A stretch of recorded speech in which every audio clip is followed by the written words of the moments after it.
and welcome to Classic Sitcoms, Facts, and Trivia. Appreciate you being here. Before we get started, I ask you to please subscribe. Please share these out on your Facebook page. Appreciate it. Today's video is on 5 things you probably don't know about Eddie Albert, and they are pretty darn interesting. Let's take a look. Okay, we'll start with, he was a pre-war spy. Before his time on screen, Eddie Albert served his time for the country. Prior to World War II, he worked for the U.S. government while stationed in Mexico. His task was to keep an eye on any Nazi activity that may have been going on. He took this job so seriously that he opted to join a Mexican circus in order to tour the country and follow any leads he might have had. His constant movement around the country gave him a low profile and an easy way to get information back to the U.S. without being detected. He was a war hero. Joining the circus was the only first phase of his service to his country. By 1943, he had joined the Coast Guard and was active in duty. His most notable contribution came in November of 43. He acted as the pilot of the landing craft that the Coast Guard used at the invasion on Tarawa. His actions during the tactic allowed for rescue of 47 Marines who had been stranded offshore and another 30 personnel in need of similar help, all while under heavy machine gun fire. This act of bravery earned him a Bronze Star with a Combat V. He was known for being a Hollywood social butterfly. He said, "I don't really care how I'm remembered as long as I'll bring happiness and joy to people," he said. Oliver Wendell Douglas may have wanted to get away from it all in Green Acres, but this couldn't be farther from the truth when it came to Eddie Albert.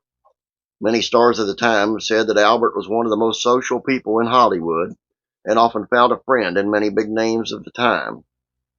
While the list is long, some of his most iconic pals include Vincent Price, Gregory Peck, Dean Martin, Burt Reynolds, Audrey Hepburn, Lucille Ball, and of course Ava Gabor.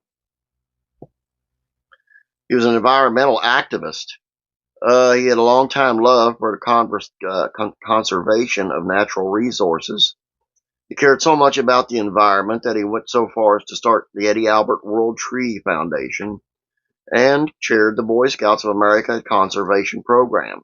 Incidentally, the first Earth Day took place on April 22nd, 1970, his birthday. He attended and spoke at the inaugural event.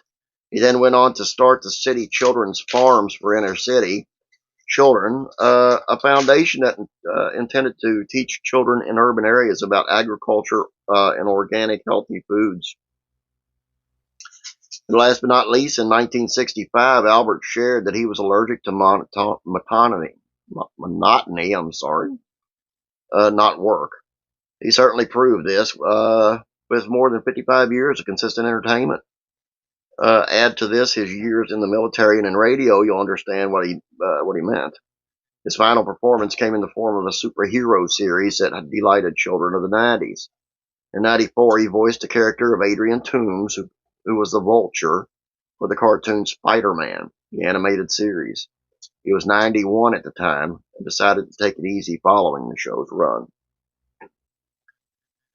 Eddie Albert, a spy and a war hero. Pretty impressive. That's all I got for you today. Appreciate you being here. If you have not yet, please subscribe. Don't forget that you have to be subscribed to the Beverly Hillbillies Facts and Trivia as well in order to enter the contest that's coming up as soon as 1,000 subscribers are hit over there. Have a great day. God bless. I'll be praying for you.